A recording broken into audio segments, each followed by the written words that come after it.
Hi friends, மாயா சீனு சீரியலை பற்றி தான் நம்ம இந்த வீடியோக்குள்ளே பார்க்க போகிறோம். வாங்க நம்ம வீடியோக்குள்ளே போகலாம்.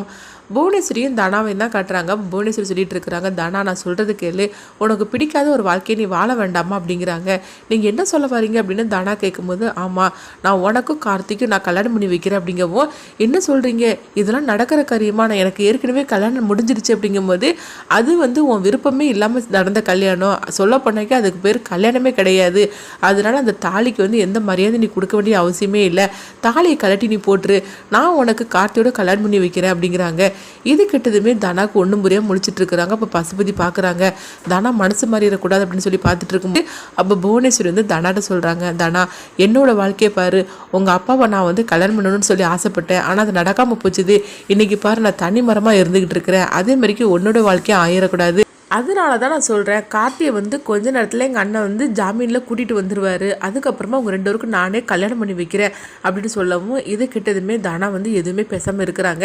என்ன தனா நீ சொல்லு, உன் சம்மதத்தில் தான் இந்த கல்யாணமே நடக்க போகுது அப்படின்னு சொல்லவும், அப்போ மற்றவங்களாம் என்ன சொல்ல போகிறாங்க அப்படின்னு தனா கேட்கும்போது, அதெல்லாம் பற்றி நீ கவலைப்படாத, உன்னோட வாழ்க்கையை நீ தான் தீர்மானிக்கணும், அதை மட்டும் நீ பாரு, நீயும் கார்த்தியை சந்தோஷமாக வாழலாம். சொல்ல போனாக்கி இப்போ கூட கார்த்தி ஓன் நினைவில் தான் இருந்துகிட்ருக்கிறா, நீ நேற்றுக்கு தப்பான ஒரு முடிவு எடுத்தேல, அதை கேட்டதுமே கார்த்தியும் தப்பான ஒரு முடிவு எடுத்துட்டா, அதுக்கப்புறம் நாங்கள் தான் அவனை காப்பாற்றணும், அதுக்கு பிறகு தான் போலீஸ்காரங்க அவனை கைது பண்ணி கூட்டிகிட்டு போயிட்டாங்க அப்படிங்கிறாங்க. இது கிட்டதுமே தனா அதிர்ச்சி அடைகிறாங்க. அப்போ என் மேலே அவ்வளோ பாசம் வச்சுருக்காரு அப்படிங்கும்போது உன் மேலே உயிராக இருக்கிறா அப்படிங்கிறாங்க. இப்படிலாம் சொன்னதுமே தனா மனசு மாற ஆரம்பிச்சிருச்சுது.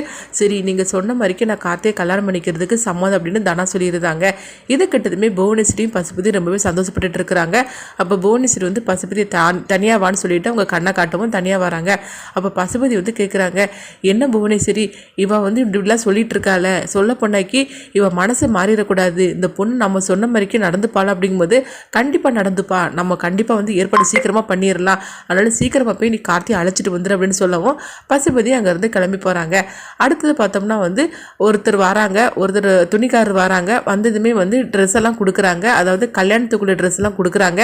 யாருக்குமா கல்யாணம் அப்படின்னு சொல்லிட்டு அவர் கேட்கும்போது, இங்கே பாரு அதை பற்றிலாம் நீ கேட்டுட்டு இருக்கக்கூடாது, உன்னுடைய வேலை, நான் பட்டு புடவையும் பட்டு வேஷ்டி சட்டையும் கேட்டேன்னா அது கொடுத்தியா போயிட்டே இருக்கணும் அப்படின்னு சொல்லி திட்டவும், அவரும் சரி நம்மளுக்கு எதுக்கு வம்புன்னு சொல்லிட்டு அவர் பாட்டுக்கு துணியை கொடுத்துட்டு கிளம்பி போயிருந்தாரு.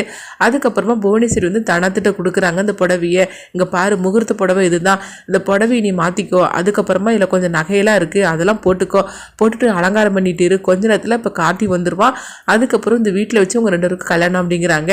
இது கெட்டதுமே தனமும் சரி அப்படின்னு இருக்கிறாங்க. அடுத்து எங்கே பார்த்தோம்னா மாயாவையும் கதிரை தான் கட்டுறாங்க. அப்போ மாயாவும் கதிர் ரொம்பவே குழப்பத்தோடு இருந்துட்டு இருக்கிறாங்க. தனம் எங்கே போயிருப்பா அப்படிங்கும்போது, அப்போ மாயா சொல்கிறாங்க, தனம் எங்கேயுமே போயிருக்க முடியாது, அவள் புவனேஸ்வரி வீட்டில் தான் இருக்கணும், அதனால கண்டிப்பாக நம்மளுக்கு இதில் ஒரு விடை கிடைக்கும் அப்படின்னு சொல்லும்போது, அப்போ துணிக்காரர் புவனேஸ்வரி வீட்டிலேருந்து வெளியே வரவும் மாயா சொல்கிறாங்க, என்னது புடவுக்காரர் புவனேஸ்வரி வீட்டிலேருந்து வெளியே வராங்க, இப்போ இவரை கேட்டால் கண்டிப்பாக நம்மளுக்கு ஏதாவது ஒரு விஷயம் தெரியும், எப்படியாவது நீ அவரை நிப்பாட்டி நம்மகிட்ட பேச வச்சிடணும் அப்படின்னு சொல்லிட்டு இருக்கவும், உடனே கதிர் பார்த்தோம்னா அந்த புடவுக்காரர் வண்டியில் குறுக்க விழுற மாதிரி விழுறாங்க. உடனே அந்த வண்டி கீழே விழுந்துருது. அப்போ அந்த புடவுக்காரர் சொல்கிறாங்க, தம்பி நான் மன்னிச்சிருக்க தம்பி, நான் கவனிக்காமல் வந்துட்டேன் அப்படிங்கும்போது, இல்லை பரவாயில்ல ஒன்றும் இல்லை அப்படிங்கிறாங்க. அப்போ மாயா கேட்குறாங்க, என்ன புடவுக்காரர் அந்த வீட்டிலேருந்து வந்தீங்களே, அந்த வீட்டில் ஏதாவது விசேஷமா அப்படிங்கும்போது, ஆமாம் கல்யாணத்துக்குன்னு சொல்லிட்டு அவங்க புடவையெல்லாம் வாங்கினாங்க, ஆனால் யாருக்கு கல்யாணம்னு சொல்லி கேட்டாக்கி என்னை திட்டி விட்டுட்டாங்க அப்படின்னு சொல்லவும், மாயாவுக்கு இப்போ புரிஞ்சிருது, ஓஹோ தனத்துக்கும் கார்த்திக்கும் கல்யாணம் பண்ணி வைக்க போகிறாங்க, அதுக்காக தான் புடவையெல்லாம் வாங்கியிருக்காங்க அப்படின்னு சொல்லிட்டு புரிஞ்சிருது. அடுத்தவங்க பார்த்தோம்னா ரகுராமோட வீட்டை தான் காட்டுறாங்க. அப்போ அங்கே சிவா வர சொல்கிறாங்க, எங்கே தேடியும் தனாவை காணலை, இப்போ என்ன பண்ணுறதுக்கு அப்படின்னு சொல்லி கேட்கும்போது, அப்போ ரகுராமோட அம்மா அழ ஆரம்பிச்சிருந்தாங்க, நம்ம குடும்பம் மான மரியாதை எல்லாமே போச்சுது, இப்போ என்ன பண்ணுறதுக்குன்னு தெரியல அப்படிங்கும்போது பத்மா சொல்கிறாங்க, இது எல்லாத்துக்கும் காரணம் அந்த மாயாவும் கதிரும் தான் அப்படின்னு சொல்லிட்டு இருக்கும்போது, அப்போ சிவா சொல்லியிருந்தாங்க, இதுக்கு மேலே நம்ம தனாவை தேடணும்னா நம்மளால முடியாது, அதனால நம்ம போய் கம்ப்ளைண்ட் கொடுத்துடலாம் அப்படிங்கவும், இது கெட்டதுமே ரகுராமோட அம்மா அழ ஆரம்பிச்சிருந்தாங்க. என் பையன் ஊருக்கெல்லாம் பஞ்சாயத்து பண்ணுவான், இன்றைக்கி என்னென்னா நம்ம வீட்டிலே ஒரு பஞ்சாயத்து நடந்து போச்சுது, இப்போ என்ன பண்ணுறதுக்கு, தானே ஏதாவது தப்பான முடிவு எடுத்துருப்பாள் அப்படிங்கும்போது உடனே ஜானகி அழ ஆரம்பிச்சிருந்தாங்க, ஐயோ அத்தை உங்கள் வயல் அப்படிலாம் சொல்லாதீங்க அப்படிங்கும்போது இப்போ சிவா திட்டுறாங்க, என்னம்மா நீ பேசிகிட்டு இருக்கிற, ஏற்கனவே அண்ணி அழுதுகிட்டு இருக்கிறாங்க, இந்த மாதிரிக்கு நிலமையில நீ இப்படிலாம் பேசி அப்படிங்கும்போது, என் பேத்தியை காணலையே, என்ன ஆனாலும் தெரியலையே, அந்த வேதனையில் தான் நான் அழுதுட்டுருக்கு அப்படிங்கிறாங்க. அடுத்து பார்த்தோம்னா ஜானகி கோயிலுக்கு வராங்க. கோயிலுக்கு அவங்க சாமி முன்னாடி அவங்க அழுதுட்டு இருக்கிறாங்க, என் பொண்ணுக்கு என்னாச்சோ சரியில்லைன்னு சொல்லி அழுதுகிட்டு இருக்கும்போது இப்போ அங்கே மாயா வராங்க. பெரியம்மா, தனாவுக்கு ஒன்றும் ஆகலை, அவள் புவனேஸ்வரி வீட்டில் தான் இருக்கா அப்படிங்கும்போது, என்ன மாயா சொல்கிற, நீ சொல்கிறது உண்மைன்னு கேட்கும்போது, ஆமாம் அவள் அங்கே தான் இருக்கிறா அப்படிங்கிறாங்க. அவள் எதுக்காக அங்கே போகணும் அப்படிங்கும்போது, அவளுக்கு கல்யாணம் பண்ணி வைக்க போகிறா அந்த புவனேஸ்வரி அப்படிங்கிறாங்க. இது கிட்டதுமே ஜானகி அதிர்ச்சி அடைகிறாங்க. நீ சொல்கிறதெல்லாம் உண்மைன்னு கேட்கும்போது, ஆமாம் உண்மைதான் அப்படின்னு சொல்லிட்டு நடந்த கதையெல்லாம் சொல்லிட்டு இருக்கிறாங்க. அடுத்தங்க பார்த்தோம்னா தனாவை தான் காட்டுறாங்க. தனா வந்து அவங்க புடவையெல்லாம் மாற்றிட்டு வந்திருந்தாங்க. அதே மாதிரிக்கு கார்த்தியும் வந்து போலீஸ் ஸ்டேஷனில் வந்து அவங்க ஜாமீனில் அழைச்சிட்டு வந்திருந்தாங்க அவங்க அப்பா பசுபதி.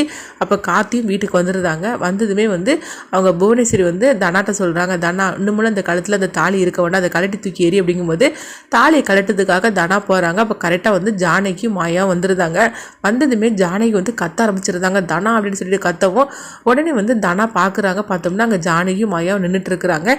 இதை கொஞ்சமே எதிர்பார்க்காத புவனேஸ்வரி குடும்பத்தில் உள்ள அவ்வளோருமே அதிர்ச்சி அடைகிறாங்க. ஐயோ, இவங்க ரெண்டோரும் இப்படி இந்த நேரத்தில் வந்தாங்க அப்படின்னு சொல்லிட்டு அவங்க அதிர்ச்சி அடைகிறாங்க. இப்படி தான் இந்த கதையை எடுத்துகிட்டு போகிறாங்க. அடுத்து இந்த கதை என்ன மாதிரி கொண்டுட்டு போவாங்க, ஜானகி எப்படி பார்த்தாலும் சரி தான் தனாவை வந்து அடி கொடுத்து அவங்க அழைச்சிட்டு போயிடுவாங்க. அதுக்கப்புறமா கதிரை வந்து தன்னுடைய வீட்டுக்கு அழைச்சிட்டு வருவாங்களா, கதை என்ன மாதிரி கொண்டுட்டு போவாங்கன்னு சொல்லி உங்கள் கருத்துக்களை கமெண்ட் பாக்ஸில் கமெண்ட் பண்ணுங்கள்.